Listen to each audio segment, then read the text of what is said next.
Pengemudi yang harus kamu waspadai adalah dia yang selalu membanggakan betapa hebatnya dia dalam mengemudi. Assalamualaikum warahmatullahi wabarakatuh. Salah satu ungkapan bijak dari anonim yang saya kemukakan tadi mengantar kita pada sebuah pasat tomatoa. Matemu ama patae, mate pa dua telu tahu masolah-solai.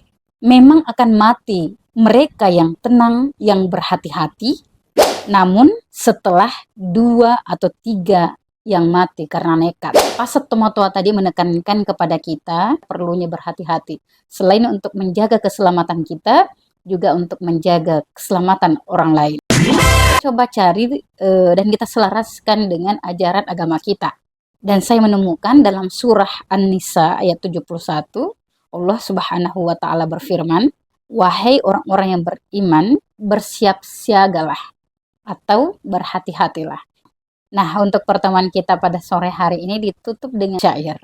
Ingatlah, hati-hati bukan tanda lemah, tapi wujud cinta pada diri dan sesama.